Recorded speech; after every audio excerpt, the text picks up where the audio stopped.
Voilà, alors on m'a demandé de vous dire que nous sommes ici sur la marche des acteurs des temps présents, la marche des communs, qui relie aujourd'hui Alibaba à CHB, l'arrivée du géant chinois de l'e-commerce à la construction, on espère, avortée d'une autoroute. Voilà, ici on est dans la zone nord de l'aéroport de Bierzet, et on n'est pas très loin de la zone où Alibaba va s'implanter. Derrière moi, on a une de ces nombreuses maisons qui ont été expropriées pour rendre possible les vols de nuit, puisque Bierzet est un aéroport 7-7 24-24. Et c'est ça qui aujourd'hui fait une grande partie de son succès. C'est que les compagnies aériennes d'un peu partout sont très heureuses de pouvoir voler 24 heures sur 24. Voilà, évidemment, les riverains voient les choses d'un œil un peu différent. Alors comment est-ce que je voulais que je fasse? Je vous raconte un peu Oui, raconte-nous un l'histoire. petit peu ce qui est censé se passer ici, pas loin, donc sur le terrain. Voilà, donc l'aéroport de Bierzet, c'est quand même, bon, c'est une vieille histoire. Ça remonte à la régionalisation des aéroports, il y a maintenant 30 ans. Et quand la région wallonne se retrouve en charge de ces deux aéroports que sont Liège et Charleroi, elle décide d'en faire des vecteurs du développement économique régional, si l'on peut dire. Et donc on mise énormément sur ces aéroports qui vont assez rapidement être spécialisés. L'aéroport de Charleroi va être orienté vers le passager et le passager low cost. L'aéroport de Liège, lui, va être orienté vers le fret. Et donc pendant une décennie, pendant toutes les années 90, la région wallonne va investir énormément pour rendre possible ce grand dessin. Une des grandes parties de l'investissement, ça va être la création des zones ABCD qui vont amener des expropriations et des mesures d'insonorisation en vue de permettre l'ouverture 24 heures sur 24 de l'aéroport. Voilà, des milliers de riverains vont être soit amenés à déménager, soit vont se retrouver sous le vol des avions en permanence avec du triple vitrage. Alors en hiver, ça peut encore passer, en été c'est juste insupportable. Et puis on va allonger la piste, on va créer des infrastructures tout autour de cet aéroport, qui était un aéroport militaire. C'était ici qu'étaient basés les fameux Agusta voilà, et autres F-16. Et donc, euh, et donc l'aéroport aujourd'hui est un aéroport civil qui est dédié au fret, et ce grand dessin économique qui était bon, celui notamment d'André Coles dans les années 80, c'était l'idée donc d'en faire vraiment la nouvelle locomotive économique liégeoise. Après la sidérurgie qui était déjà en train de jeter ses derniers feux. Et donc l'arrivée de TNT, fin des années 90, a un peu validé ce choix, puisque un millier d'emplois ont été créés dans la logistique, plus précisément dans le courrier express. Donc le modèle de TNT, c'est un modèle où vous postez un courrier à Milan à 18 h, et ben, il peut être livré à Stockholm le lendemain matin à 9 h. Et pour rendre ça possible, et ben, il y a une noria d'avions qui, de partout en Europe, arrive ici à Liège en début de nuit. Un entrepôt automatisé trie le courrier, recharge les avions, et les avions repartent avec le courrier destiné à l'endroit d'où ils viennent. Ça, c'est le modèle TNT. Aujourd'hui, on est face à un opérateur encore bien plus grand, c'est Alibaba, plus précisément sa filiale Chinao, qui est également un acteur du fret aérien, mais plus précisément, Chinao est un acteur du fret, mais on fait plus précisément ici face à l'e-commerce, et un modèle de l'e-commerce assez particulier, puisque c'est un modèle beaucoup plus global que celui d'Amazon. C'est un modèle qui intègre en fait des centaines, des milliers d'opérateurs. Alibaba se veut une plateforme d'échange entre des milliers d'opérateurs économiques. Et donc l'arrivée ici d'Alibaba représente une explosion des chiffres de l'aéroport.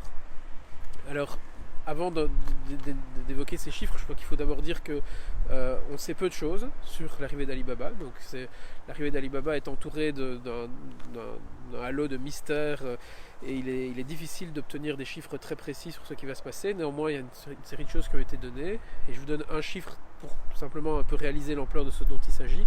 On annonce un entrepôt de 38 hectares, de 380 000 m². Ça en ferait le plus grand bâtiment d'Europe. Le plus grand bâtiment construit d'Europe. Ça en ferait, pour vous donner une idée, aujourd'hui l'ensemble des hangars, des hangars aéroportuaires présents sur l'aéroport de Bierzet font moins de 10 hectares, environ 9 hectares. Autrement dit, la seule arrivée d'Alibaba va multiplier par 5 la surface d'entrepôt présente à l'aéroport de Liège. On ne sait pas combien d'avions vont desservir cette zone.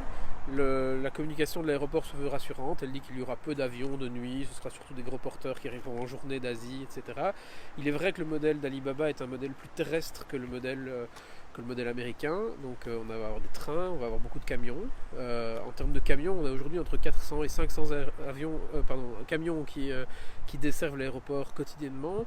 La direction de l'aéroport annonce qu'on va passer à 2000 camions par jour. Donc on va multiplier par 4 à 5 le nombre de camions qui circulent dans la zone. Ce qui va nécessiter la construction d'une nouvelle bretelle routière, à peu près ici où on se trouve, qui va contourner l'aéroport par le nord. Ça c'est... Voilà, donc on a ici déjà une voie qui est une voie de grande capacité, mais le trafic va augmenter fortement. Ici c'est encore assez calme, on est samedi, en semaine c'est plus intense. Et donc l'arrivée d'Alibaba nous pose énormément de questions. Je dirais qu'elle nous pose question, quand je dis nous, c'est le collectif Watching Alibaba qui est en train de se mettre en place aujourd'hui pour dire non seulement à l'arrivée d'Alibaba ici, mais au monde que Alibaba représente.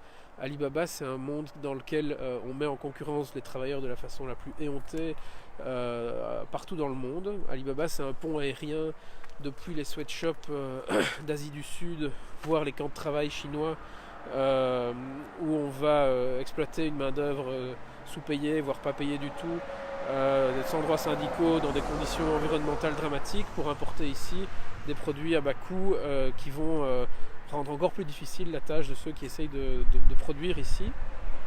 Je précise tout de suite que notre optique n'est pas du tout de jouer les bons Européens contre les mauvais Chinois. Ce qui nous intéresse, c'est d'avoir des droits sociaux pour tout le monde. Donc ce qui nous intéresse, c'est de savoir que l'échange commercial, s'il a lieu, génère une augmentation des droits sociaux pour aussi bien les travailleurs chinois que les travailleurs européens, aussi bien les camionneurs roumains ou bulgares que les camionneurs belges. Notre optique n'est pas d'opposer, c'est de nous interroger sur l'effet systémique des choix qu'on fait en matière économique sur la condition des travailleurs, la condition des habitants. Et donc sur le plan global, on parle aujourd'hui de quelques centaines d'emplois créés par Alibaba sur Liège Airport. Ça, c'est un chiffre qui a été donné à la Chambre. Ces quelques centaines d'emplois créés sur un entrepôt aussi immense s'expliquent parce que Alibaba est aujourd'hui leader mondial en matière de robotisation. Donc les entrepôts, l'interne des entrepôts, vraisemblablement déjà aujourd'hui ne contiennent quasiment plus de personnel. Dans 10 ans, il n'y en aura plus du tout. Donc les camions, les avions arriveront, il y aura des clarkistes, il y aura du personnel de piste, il y aura des douaniers certainement. Mais une fois que les entrepôts seront, que la marchandise aura franchi le seuil de l'entrepôt, c'est des robots qui prendront le relais, qui déposeront les marchandises dans des immenses étagères qui font plusieurs dizaines de mètres. On les a vues, elles existent, il y a des vidéos, on peut voir tout ça. Toutes les tâches de gestion d'un entrepôt, qui sont des tâches quasi esclavagistes, l'interne d'un entrepôt d'Amazon, le picking, le packing, etc. C'est des tâches extrêmement répétitives, extrêmement intenses, qui sont très pénalisantes sur la santé des travailleurs qui font ces tâches à longueur de journée, à un rythme effréné, etc. Donc l'idée n'est pas de se réjouir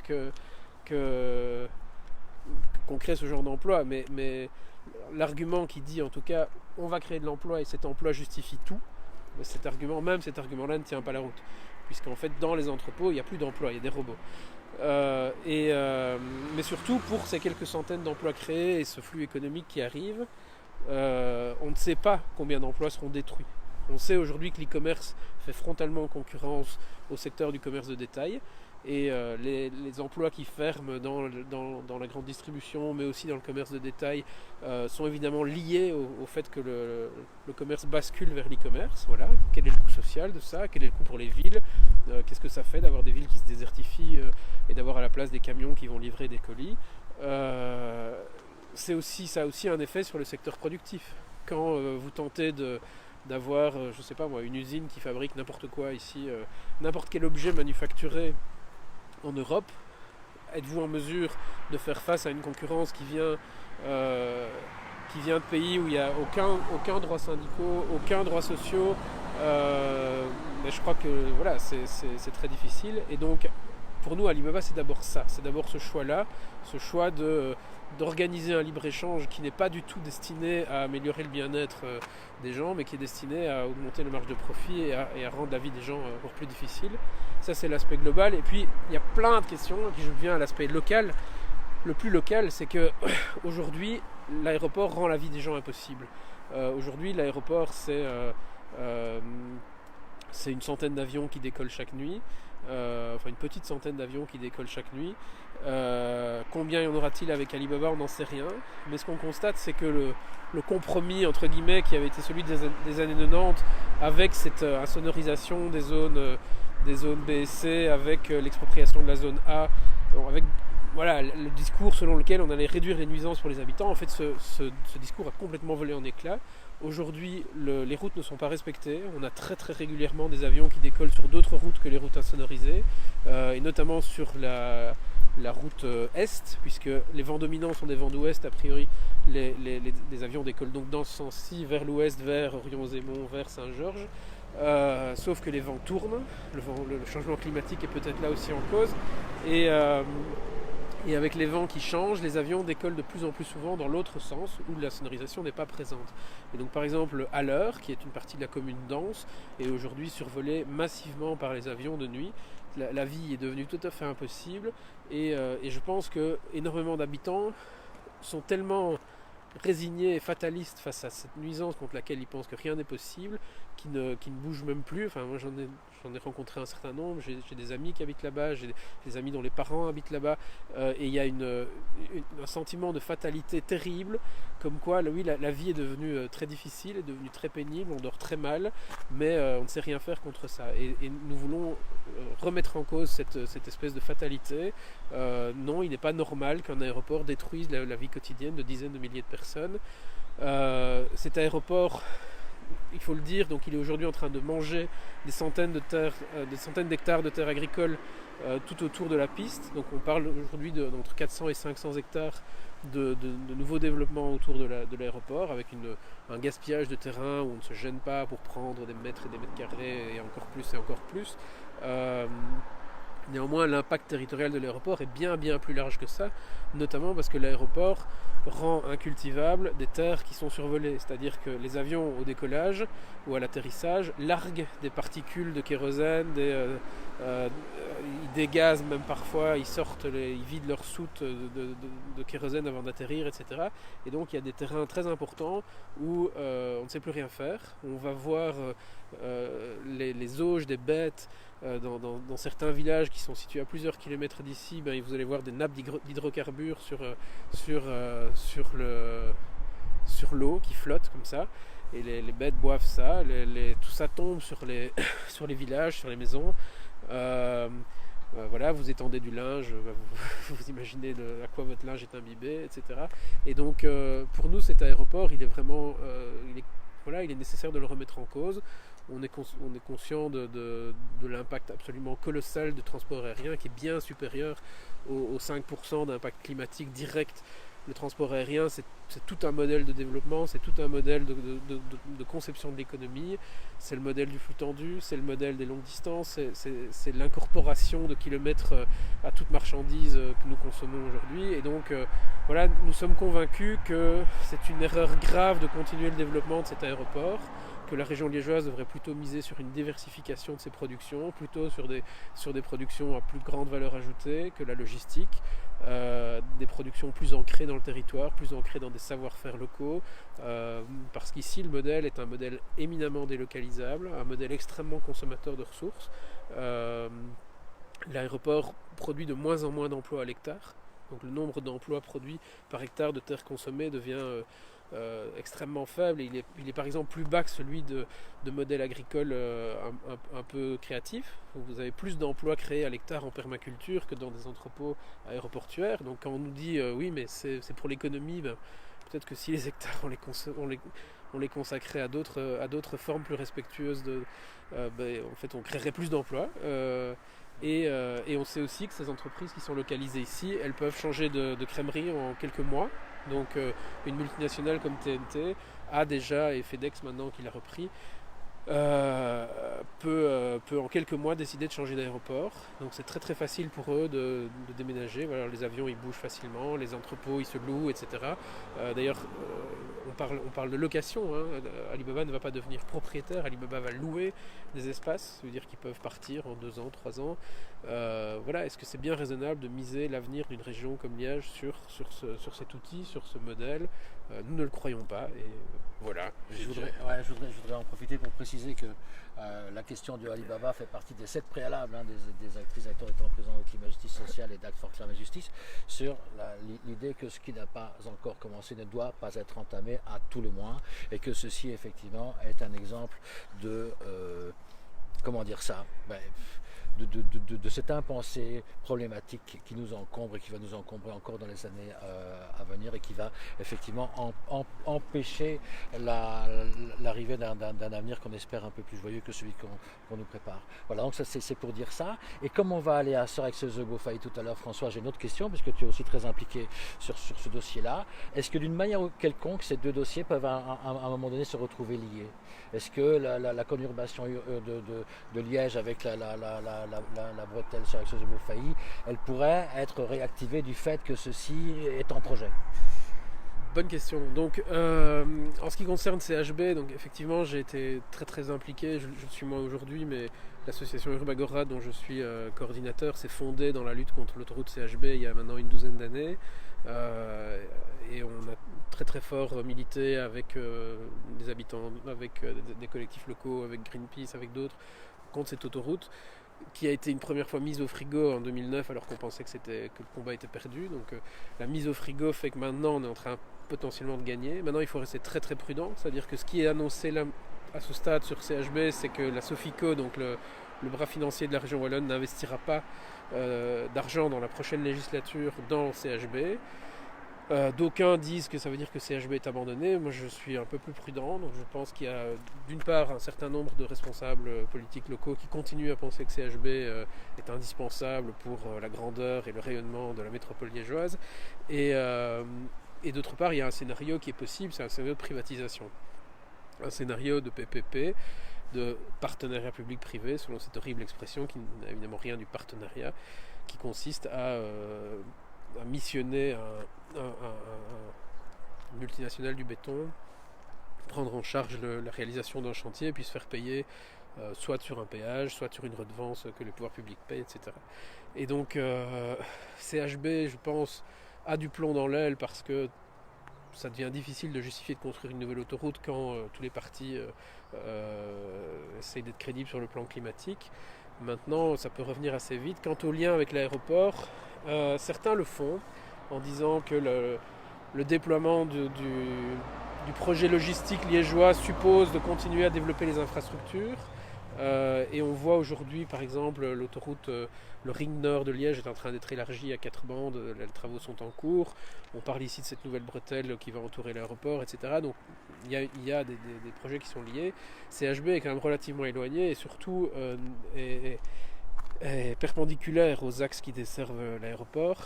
Donc le lien semble quand même relativement ténu.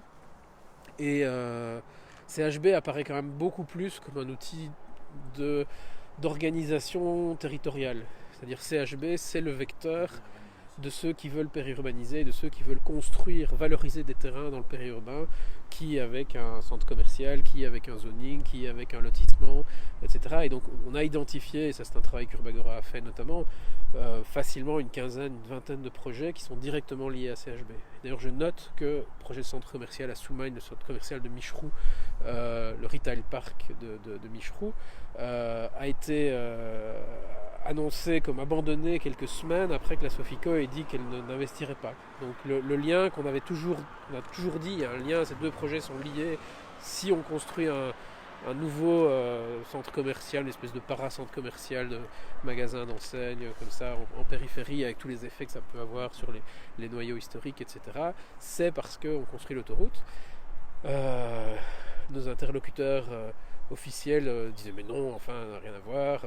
Voilà, le permis économique avait été délivré à ce projet contre toute logique, et aujourd'hui on voit que ce projet est en passe d'être abandonné. Pour nous c'est une excellente nouvelle, et on voit aussi que s'accrocher, tenir bon sur les combats, même quand on pense que c'est perdu, parfois ça débouche quand même sur une victoire. Et voilà, et donc on espère que sur Alibaba, même si Alibaba ça paraît un combat compliqué comme ça d'emblée, on espère que ça va bouger les lignes. En tout cas, ce qu'on ressent sur Alibaba, c'est un grand malaise. Donc il y a eu un enthousiasme un peu automatique comme ça à l'automne quand Alibaba a été annoncé, un effet de sidération aussi. Nous on a vu ça, on a dit mais qu'est-ce qui se passe, on n'a pas réussi à s'organiser tout de suite. Voilà. Et voilà.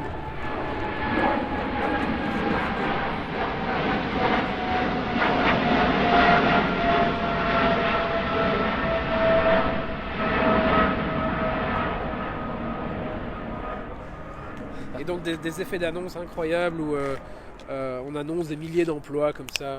Willy de Meyer annonce à la radio tout à fait tranquillement des milliers d'emplois. Mais pourquoi dit-il ça ? Quel est le sens pour lui de s'engager au service de ce projet qui, de toute évidence, va pas faire du bien à sa ville, va pas faire du bien aux habitants de la ville, etc. Alors qu'il est parfaitement conscient par ailleurs des nuisances que subissent beaucoup de quartiers de Liège, etc. Et puis bon, le truc se décante un peu, on se rend compte qu'en fait non, c'est pas des milliers d'emplois, c'est quelques centaines d'emplois, c'est des nuisances colossales en plus, des milliers de camions en plus, des vols de nuit en plus. Et donc on a vu pendant la campagne électorale qui vient d'avoir lieu, je pense que l'existence de Watching Alibaba a au moins fait en sorte que la question a été posée dans plusieurs débats, dans plusieurs interviews à des candidats des différents partis, et on a constaté globalement un réel malaise. Des gens qui disent, tout parti confondu, de Jean-Michel Javot des Colos à Alda Gréoli au CDH, du MR à Jean-Claude Marcourt au PS, tous ces gens disent en gros tous à peu près la même chose. Ils disent oui, c'est vrai que c'est pas un modèle idéal, ça pose des questions, etc. Mais bon, enfin, il faut développer l'aéroport et c'est une aubaine pour les travailleurs wallons. Si ça n'avait pas été ici, ça aurait été juste à côté. Et si ça n'avait pas été ici, ça aurait été à Maastricht, à Cologne, à Francfort, etc. Ceci dit, on constate que Liège est un des derniers aéroports 24/24 d'Europe. Et Liège, à notre avis, est en train de devenir une poubelle sonore de l'Europe. On le voit par exemple avec une compagnie russe qui vient de quitter un peu en catastrophe l'aéroport de Schiphol, tout près d'Amsterdam, pour venir ici, avec des Antonov, donc les avions les plus bruyants, les plus lourds de la flotte civile existante. Et le fait que ces avions arrivent ici sans que personne ne se pose des questions sur est-il vraiment souhaitable d'accueillir des vols d'Antonov hyper polluants, hyper bruyants, etc., à notre avis, témoigne d'un projet de l'aéroport qui est un projet d'accueillir un peu tout ce qui peut venir. Et donc, loin d'être en rivalité avec... Il y a un discours qui dit oui, on ne peut pas laver plus blanc que les voisins. Mais si on l'avait déjà aussi blanc qu'eux, ce serait peut-être pas mal. Si on avait les mêmes normes que celles qui sont en vigueur aux Pays-Bas, en France et en Allemagne, ce serait déjà un pas en avant. Ici, on est dans le dumping environnemental. Et voilà. Et donc, notre impression, c'est vraiment que la région liégeoise continue à miser massivement sur son aéroport. Et nous craignons qu'on soit en train de reproduire une nouvelle monoculture économique après la sidérurgie. La sidérurgie avait des caractéristiques qui étaient très différentes. La sidérurgie, c'était beaucoup de valeur ajoutée, c'était beaucoup de savoir-faire, c'était un ancrage très très fort dans un centre de recherche local, des écoles d'ingénieurs, enfin voilà, des choses qui faisaient que c'était pas facile de déplacer ce savoir-faire forcément d'un endroit à l'autre, des infrastructures très lourdes, etc. Bon, la sidérurgie a été... il a quand même été, finalement. Oui, mais enfin, on peut discuter de pourquoi aussi. Je pense que la sidérurgie liégeoise aurait pu vivre si des choix stratégiques un peu plus intelligents avaient été posés, mais bon, c'est un autre débat. Ici, par contre, on se rend dépendant d'une monoculture qui dépend exclusivement de capitaux extérieurs, de savoir-faire relativement basique. Le métier de base dans la logistique, c'est clarkiste. Alors loin de moi l'idée de dénigrer les clarkistes qui œuvrent ici toutes les nuits, c'est des gens qui ont un travail difficile, mais c'est facile de trouver des clarkistes formés un peu partout dans le monde aujourd'hui. Donc c'est facile pour une multinationale d'aller s'installer où elle veut. Et donc cette nouvelle monoculture, à notre avis, est vraiment très dangereuse. Et il y a une sorte de volonté de persister et de signer dans cette impasse qui se traduit notamment excusez-moi, par le fait qu'aujourd'hui, comme vous le savez, l'affaire Publifin est en train de déboucher sur une probable vente des actifs de Publifin. Alors tout le monde a crié, Publifin, c'est horrible. Il y a des gens qui ont touché quelques centaines d'euros par mois, c'est vraiment ignoble. Mais l'attaque sur Publifin était une attaque destinée à démanteler un actif public majeur. Donc Netis vaut 3 milliards d'euros, entre 2 et 5 milliards d'euros selon les estimations. On est en train aujourd'hui de préparer la vente de Netis au privé, dans des conditions très mauvaises, donc à un prix qui sera mauvais pour les pouvoirs publics. Et l'argent qui sera... Donc ça, c'est les libéraux qui poussent très fort là-dessus, et les socialistes ne sont pas vraiment en train de résister, même si ça les ennuie un petit peu. Le gouvernement probable, maintenant PSMR, la région, va très certainement avoir ça à son agenda. Donc on va privatiser Netis, c'est-à-dire que les pouvoirs locaux liégeois vont se retrouver avec un pactole de... Donc on va privatiser au moins 51%. Donc si on le vend au minimum 2 milliards, ça veut dire qu'il y aura entre 1 milliard et 5 milliards d'euros qui vont atterrir dans les finances communales et provinciales des pouvoirs publics liégeois. À quoi cet argent semble destiné? À l'aéroport. Donc aujourd'hui, il semblerait que le consensus dans les deux partis dominants, et silence absolu pendant la campagne électorale sur le sujet, alors que c'est une question majeure. On a plusieurs milliards potentiellement à investir parce qu'on a été forcé de vendre. Moi, je ne défends pas du tout la vente, je défends le maintien dans le secteur public et une gestion différente de l'intercommunal, mais actons que ça soit vendu. Est-ce qu'on va investir cet argent dans la transition, dans un développement économique plus endogène et plus respectueux de l'environnement, etc. Non, pas du tout. Il semblerait qu'on s'apprête à investir cet argent dans l'aéroport. Et donc, voilà. Et ce qui veut dire en fait que le vrai projet de cet aéroport, c'est de devenir un des plus grands aéroports de fret au niveau mondial. Donc aujourd'hui, c'est le 7e aéroport européen. Et on est encore assez loin en termes de trafic des grands aéroports mondiaux aux États-Unis, en Chine, etc. L'objectif manifeste, même si non déclaré, aussi bien de la direction de l'aéroport que des pouvoirs locaux liégeois, ou en tout cas des majorités actuelles, c'est de faire de l'aéroport un tycoon mondial. Et donc de dépasser Paris-Charles de Gaulle, de dépasser Francfort, Londres, Schiphol, etc. Et on voit qu'aujourd'hui, ils sont en train de se donner les moyens de ce projet. Et nous voulons résister à ça. Et je termine peut-être avec un élément, c'est que c'est très difficile de savoir exactement combien d'argent public a été investi dans l'aéroport, mais c'est sans doute au minimum 1 milliard d'euros. Donc ces 30 dernières années, la région wallonne a investi sans doute de l'ordre d'1 milliard d'euros, 300 millions pour les insonorisations, plusieurs centaines de millions d'euros rien que pour la piste et les parkings avions, toutes les bretelles autoroutières qui sont soit déjà faites, soit en construction, etc. Les achats de terrain et compagnie. Donc on est sur un investissement de l'ordre du milliard d'euros. Aujourd'hui, la privatisation de l'aéroport semble clairement à l'ordre du jour. C'est déjà partiellement privatisé puisque l'aéroport de Paris notamment est présent. Soit dit en passant, vous avez noté qu'Aéroport de Paris est en train d'être privatisé par Macron. Enfin, espérons que l'initiative, le référendum partagé, l'initiative partagée l'empêche. Mais si c'est le cas, ça veut dire que Vinci, à qui on offre cette privatisation, semble-t-il, en compensation de Notre-Dame-des-Landes, tiens, voilà Liège lié à Notre-Dame-des-Landes, Vinci entrerait au capital de l'aéroport de Liège, ou serait éjecté avant, mais donc on parle d'une privatisation de cet aéroport pour un montant de l'ordre de 75 millions d'euros. Donc c'est-à-dire qu'on a investi 1 milliard d'euros pour permettre, de l'emploi certes, mais surtout le bénéfice plantureux de multinationales ici venant d'un peu partout, des États-Unis, de Chine, de Russie, qui viennent s'installer ici. On investit énormément d'argent public pour rendre ça possible, et quand on privatise, on récupère moins du 10e de ce qu'on a investi dans la privatisation. Avouez que c'est quand même un peu difficile à avaler. Ah ben c'est pour ça qu'on marche.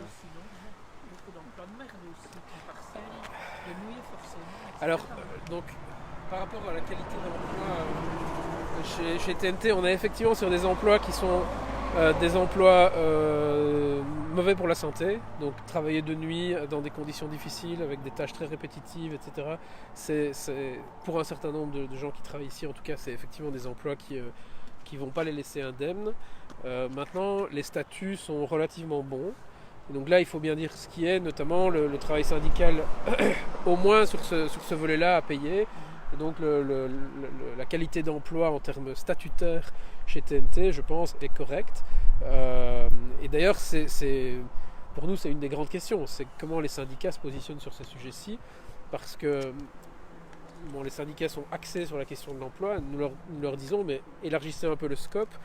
Voyez non seulement l'emploi qui est créé, mais aussi l'emploi qui est détruit. Vous ne pouvez pas vous lamenter qu'on détruise des emplois chez Carrefour et en même temps vous féliciter qu'on crée des emplois chez Amazon ou chez Alibaba qui en fait vont créer un emploi pour 10 emplois détruits chez Carrefour. Et donc là, il y a une nécessité d'un peu voir plus largement et puis aussi de voir les conséquences de tout ça à long terme. Et je pense que la position des syndicats est vraiment un des éléments déterminants. Donc il faut que les syndicats comprennent que soutenir ce mode de développement-ci est suicidaire. Et ça, c'est très très difficile pour eux de faire ça. Tout comme il est très très difficile pour eux de prendre position contre le nucléaire, parce qu'une centrale nucléaire, c'est 2000 emplois.